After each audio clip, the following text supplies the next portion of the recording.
So, welcome to this edition of RealHeroes.net. My name is Greg Smith. I run Agile Writers Workshop here in Richmond, Virginia, where we help writers create a first draft novel in 6 months. We use the Hero's Journey method by Joseph Campbell, and because of that, we're interested in heroes. So today we're going to talk about a movie called un-Duff, and we do this over at RealHeroes.net, where I work with my writing partner, Scott Allison from the University of Richmond.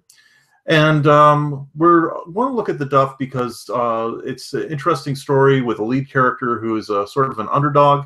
And as the underdog, we kind of root for her.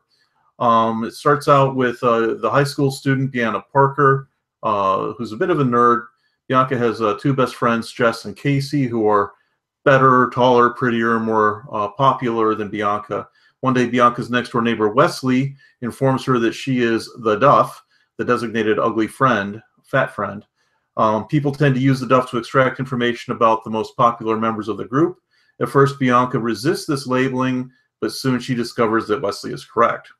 And so the fix is in, as Bianca bargains with Wes to fix each other. Wes will un-Duff Bianca, and B will help Wes pass the classes that he's in so he won't be kicked off the football team. If this sounds familiar, it should, because it's the basic plot of 10 Things I Hate About You or just about any John Hughes movie.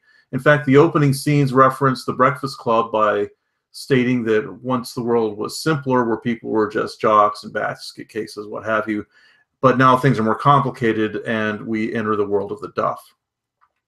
The villain in this film is the super popular Miranda, who has aspirations for her own reality TV show. She has an overblown image of herself and a huge sense of entitlement. She waltzes in and out of a relationship with Wesley. Well, this film touches on the fact that there are many more types of people than jocks, geeks, and princesses, etc. I was able to detect only two types of people in the film, the princesses and un-Duff. All the girls in the movie were Barbie doll perfect, and Wesley bore an uncanny resemblance to Tom Cruise. There wasn't a lot of diversity, and for me, it made the film seem two-dimensional.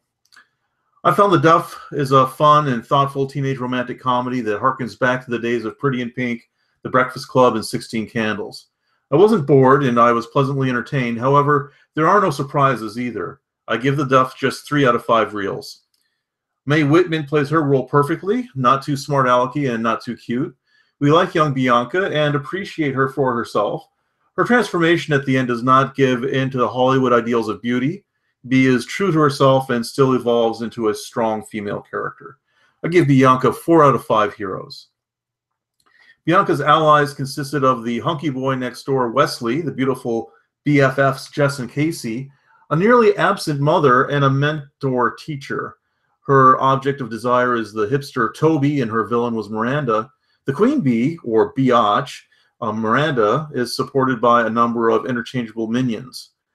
It was a pretty bland supporting cast, which I award just 5 out of 5. Check out our site at realheroes.net, where you can read the full review, get my opinions and Scott's opinions as well. And tune in next week when we'll be talking about Kingsman, the Secret Service.